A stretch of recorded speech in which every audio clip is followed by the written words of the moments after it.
Hi hello ನಮಸ್ಕಾರ. ನಾನು ನಿಮ್ಮ ಸ್ಪರ್ಶ ಗೌಡ. ಯಾರೆಲ್ಲ ಇನ್ನು ಕಾಮನಬಿಲ್ಲು ಕಥಾಗುಚ್ಛ ಯೂಟ್ಯೂಬ್ ಚಾನಲ್ಗೆ ಸಬ್ಸ್ಕ್ರೈಬ್ ಆಗಿಲ್ವೋ ಕೂಡಲೇ ಸಬ್ಸ್ಕ್ರೈಬ್ ಆಗಿ. ಕತೆ ಇಷ್ಟ ಆದರೆ ಶೇರ್ ಮಾಡಿ, ಲೈಕ್ ಮಾಡಿ ಹಾಗೂ ಕಮೆಂಟ್ ಮಾಡಿ. ನಾನು ಇವತ್ತು ಹೇಳ್ತಿರೋ ಕತೆ ಮನದ ನಿನಾದಕ್ಕೆ ಏನೆಂದು ಹೆಸರಿಡಲಿ ಭಾಗ 75. ಇಂದು ಪಾರ್ಥನ ನಿಶ್ಚಿತಾರ್ಥ. ಹಾಗಾಗಿ ಬೇಗ ತಯಾರಾದ ಮಹರ್ಷಿ ಸೋಫಾ ಮೇಲೆ ಕುಳಿತು ಮಹಿಮಾ ಬರುವ ದಾರಿಯನ್ನೇ ಎದುರು ನೋಡುತ್ತಿದ್ದನು. ಅರ್ಧ ಗಂಟೆಯಾದರೂ ಅವಳಿನ್ನೂ ತಯಾರಾಗಿ ಬಂದಿರಲಿಲ್ಲ. ಇವಳು ರೆಡಿಯಾಗುತ್ತಿದ್ದಾಳಾ ಇಲ್ಲ ನಿದ್ದೆ ಮಾಡುತ್ತಿದ್ದಾಳಾ? ನನಗೆ ಇವಳಿಗೋಸ್ಕರ ಕಾಯುವುದೇ ಕೆಲಸ ಎಂದು ತಿಳಿದಿದ್ದಾಳೆ ಈಡಿಯಟ್ ಎಂದು ಮನದಲ್ಲಿಯೇ ಅವಳನ್ನು ಬೈದುಕೊಳ್ಳುತ್ತಾ ಕೈಗಡಿಯಾರವನ್ನು ನೋಡಿಕೊಂಡನು. ಒಟ್ಟಿನಲ್ಲಿ ಬೈಯುತ್ತನಾದರೂ ಅವಳನ್ನು ನೆನಪು ಮಾಡಿಕೊಳ್ಳಬೇಕು ಅವನು. ಅವನಿಗೂ ಕೂಡ ಅವಳ ದಾರಿಗೆ ಕಾಯ್ದು ಸಾಕಾದಂತೆ ಎದ್ದು ತಾನೇ ಕೋಣೆಯ ಬಾಗಿಲನ್ನು ದೂಡುತ್ತಲೇ, ಇನ್ನೂ ಆಗಿಲ್ವಾ ಎಂದು ಗಡುಸು ಧ್ವನಿಯಲ್ಲಿ ತಯಾರಾಗಿ ಕಿವಿಗೆ ಓಲೆ ಹಾಕಿಕೊಳ್ಳುತ್ತಿದ್ದವಳು ಅವನ ಗಡುಸು ಧ್ವನಿಗೆ ಬೆದರಿ ಅವನೆಡೆಗೆ ತಿರುತ್ತಿದ್ದ ಹಾಗೆ ಕೈಯಲ್ಲಿ ಹಿಡಿದಿದ್ದ ಓಲೆ ನಿಂತಿದ್ದ ಮಹರ್ಷಿಯ ಕಾಲ ಬಳಿಗೆ ಹೋಗಿ ಬಿದ್ದಿತ್ತು. ಮಹರ್ಷಿ ಮಾತ್ರ ತನ್ನೆಡೆಗೆ ತಿರುಗಿದ ಮಹಿಮಾಳನ್ನೇ ರೆಪ್ಪೆ ಬಡಿಯದೆ ನೋಡುತ್ತಾ ನಿಂತನು. ಅಂದು ಗುಲಾಬಿ ಬಣ್ಣದ ರೇಷ್ಮೆ ಸೀರೆ ಉಟ್ಟು ಒಡವೆಗಳನ್ನು ಹಾಕಿ ಬಹಳ ಸುಂದರವಾಗಿ ಕಾಣುತ್ತಿದ್ದಳು. ನೀಳಕಾಯ ದೇಹಕ್ಕೆ ಸೀರೆ ಉಟ್ಟರೂ ಸಹ ಶಿಲಾ ಬಾಲಕಿಯ ಹಾಗೆ ಕಾಣುತ್ತಿದ್ದಳು. ಅವನ ಕಾಲ ಬಳಿ ಇರುವ ಓಲೆ ನೋಡುತ್ತಾ ಮಹಿಮಾ ನಿಂತರೆ ಮಹಿಮಾಳನ್ನೇ ಇಹದ ಪರಿವೇ ಇಲ್ಲದೆ ನೋಡುತ್ತಾ ನಿಂತನು ಮಹರ್ಷಿ. ಅವನು ಹಾಗೆ ನಿಂತು ಅವಳನ್ನೇ ನೋಡಲು ಕಾರಣ ಏನೆಂದರೆ, ಮಹಿಮಾ ಈ ಮನೆಗೆ ಬಂದಾಗಿನಿಂದ ಈ ರೀತಿ ಚೆಂದವಾಗಿ ಎಂದಿಗೂ ರೆಡಿಯಾಗಿರಲಿಲ್ಲ. ನೆಲ ನೋಡುತ್ತಿದ್ದ ರೆಪ್ಪೆಗಳು ನಿಧಾನವಾಗಿ ಅವನ ಮುಖದ ಕಡೆಗೆ ಹರಿಯುತ್ತಿದ್ದ ಹಾಗೆ ನೋಟ ಬದಲಿಸಿದವನು ಕಾಲ ಬಳಿ ಇದ್ದಂತಹ ಓಲೆಯನ್ನು ಬಾಗಿ ಅವನೇ ತೆಗೆದುಕೊಂಡು ಮುಂದೆ ಹೋಗಿ ಅವಳ ಮುಂದೆ ಹಿಡಿದನು. ನಿಧಾನವಾಗಿ ಅವನ ಮುಂದೆ ಕೈ ಚಾಚುತ್ತಿದ್ದ ಹಾಗೆ ಓಲೆಯನ್ನು ಅವಳ ಕೈಗೆ ನೀಡಿ, ಬೇಗ ಬಾ ಎಂದು ಹೇಳಿ ಹೊರ ಹೋಗಿದ್ದನು. ಹೊರಗೆ ಕುಳಿತು ಅವಳನ್ನು ಬೈದುಕೊಂಡವನು ಒಳಗೆ ಹೋಗಿ ಅವಳ ಅಂದವನ್ನು ನೋಡುತ್ತಿದ್ದ ಹಾಗೆ ಆ ಬೈಗುಳಗಳೆಲ್ಲವೂ ಮರೆತೇ ಹೋಗಿತ್ತು. ಕಂಟ್ರೋಲ್ ಮಹರ್ಷಿ, ಅವಳನ್ನು ನೋಡಿ ಯಾಕಿಷ್ಟು ಟೆಂಪ್ಟ್ ಆಗ್ತಿದ್ದೀಯಾ, ಕಂಟ್ರೋಲ್ ಎಂದು ತನಗೆ ತಾನೇ ಹೇಳಿಕೊಂಡಿದ್ದನು. ಹೊರಗಿನಿಂದ ಬಂದ ರಾಜೇಂದ್ರ ಅವರು, ಮಹರ್ಷಿ ಇನ್ನೂ ಹೊರಡಲಿಲ್ಲವಾ ಎಂದು ಹೇಳುತ್ತಿದ್ದ ಹಾಗೆ, ನಾನು ರೆಡಿಯಾಗಿದ್ದೀನಿ ಅಪ್ಪ, ಮಹಿಮಾ ಇನ್ನೂ ರೆಡಿಯಾಗಿ ಬಂದಿಲ್ಲ ಎನ್ನುವ ವೇಳೆಗಾಗಲೇ ಅವಳು ಕೂಡ ಹೊರಬಂದಿದ್ದಳು. ಮಹಿಮಾ ಮನೆಗೆ ಬಂದಾಗಿನಿಂದ ಈ ರೀತಿ ಅಲಂಕಾರ ಮಾಡಿಕೊಂಡಿರುವುದನ್ನೇ ರಾಜೇಂದ್ರ ಅವರು ನೋಡಿರಲಿಲ್ಲ. ದೇವಸ್ಥಾನಕ್ಕೆ ಹೋಗುವಾಗಲೂ ಸರಳವಾಗಿ ಹೋಗುತ್ತಿದ್ದಳು. ಆದರೆ ಇಂದು ತುಸು ಹೆಚ್ಚಿ ಸಮಯ ತೆಗೆದುಕೊಂಡು ಚೆನ್ನಾಗಿ ತಯಾರಾಗಿದ್ದಳು. ಪುಟ್ಟ, ಇವತ್ತು ನನ್ನ ಕಣ್ಣೇ ನಿನಗೆ ತಾಗುವಂತೆ ಕಾಣ್ತಿದ್ದೀಯಾ ಎಂದು ಅವಳ ಮುಂದೆ ಲಟಿಕೆ ಮುರಿದು ದೃಷ್ಟಿ ತೆಗೆದಿದ್ದರು. ಅವನ ಮಾತಿಗೆ ತುಟಿ ಅರಳಿಸಿದವಳು, ಬರ್ತೀವಿ ಮಾವ ಎಂದು ತಾನೇ ಮೊದಲು ಹೊರ ಹೋಗಿದ್ದಳು.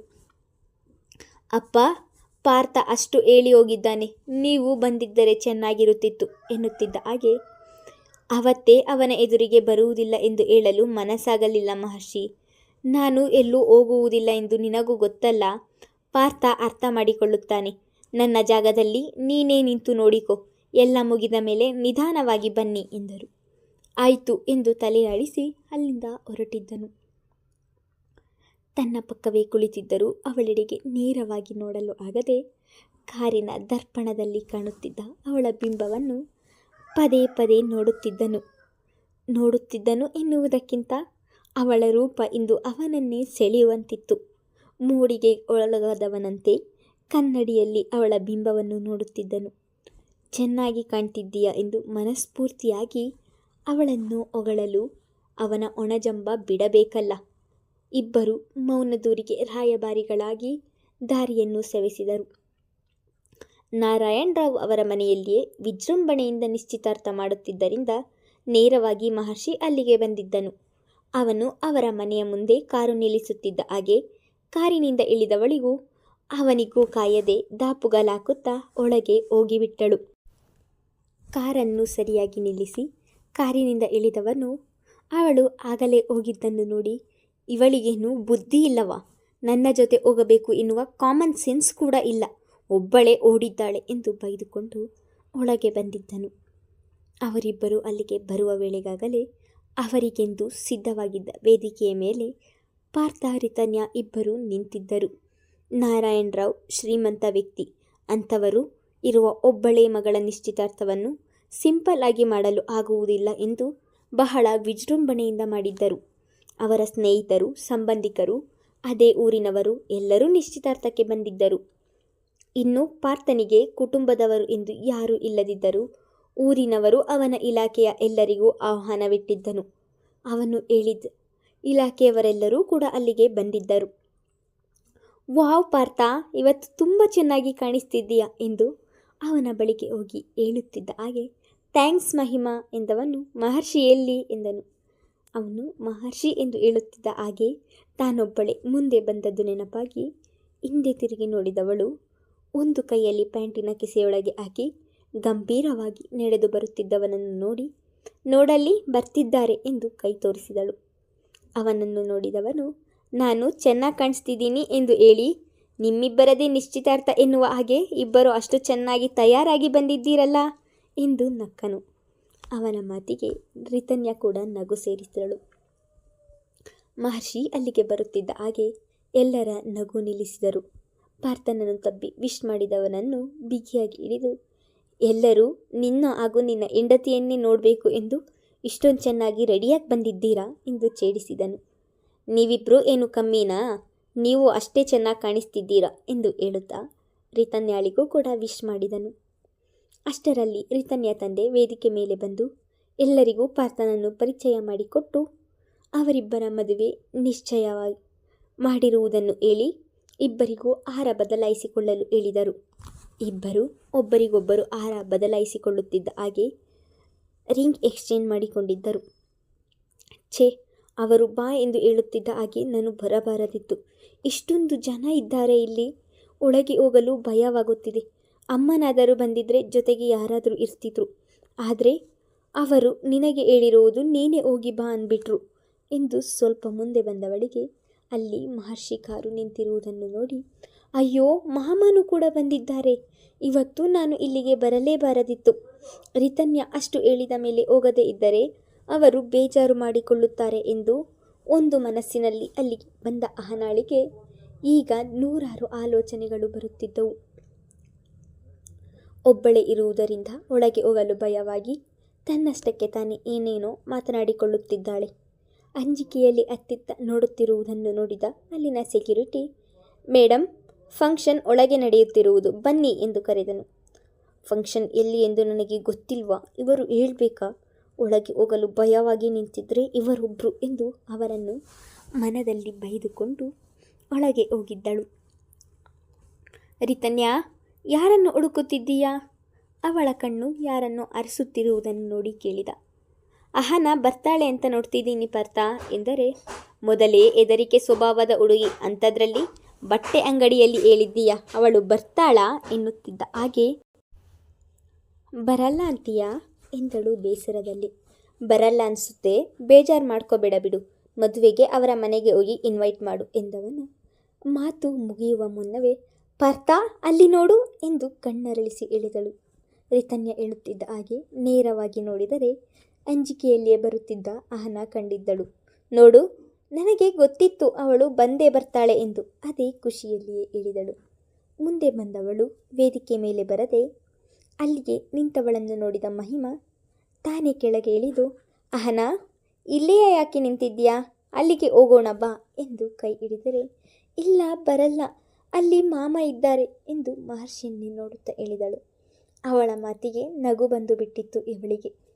ನಿಮ್ಮ ಮಾಮನನ್ನು ಕಂಡರೆ ನಿನಗೆ ಭಯಾನಾ ಎನ್ನುತ್ತಿದ್ದ ಹಾಗೆ, ಇಲ್ಲ ಇಲ್ಲ ಎಂದು ತಡವರಿಸುತ್ತಲೇ ನೋಡಿದಿದ್ದಳು. ಮತ್ತೆ ಅವರಿದ್ದರೆ ಏನು, ಬಾ ಎಂದು ಬಲವಂತ ಮಾಡಿ ಮಹಿಮಾಳೆ ವೇದಿಕೆಯ ಮೇಲೆ ಕರೆದುಕೊಂಡು ಹೋಗಿದ್ದಳು. ಪಾರ್ಥನನ್ನು ಮಾತನಾಡಿಸುವುದಿರಲಿ, ಅವನೆಡೆಗೆ ನೋಡುವ ಸಾಹಸವನ್ನು ಮಾಡಲಿಲ್ಲ ಹುಡುಗಿ. ಬಟ್ಟೆ ಅಂಗಡಿಯಲ್ಲಿ ಬಾಯಿಗೆ ಬಂದ ಹಾಗೆ ಬೈದಿದ್ದಾಳಲ್ಲ, ಆ ಅಳುಕು ಮನದಲ್ಲಿ ಇನ್ನೂ ಹಾಗೆಯೇ ಇತ್ತು. ಅಹನಾ, ನೀನು ಬರುವುದಿಲ್ಲ ಎಂದುಕೊಂಡಿದ್ದೆ, ಬಂದೆಯಲ್ಲ, ಥ್ಯಾಂಕ್ಸ್ ಎಂದಳು. ಅವಳ ಮಾತಿಗೆ ಬಲವಂತದಿಂದ ತುಟಿ ಅರಳಿಸಿ ವಿಶ್ ಮಾಡಿದ್ದಳು.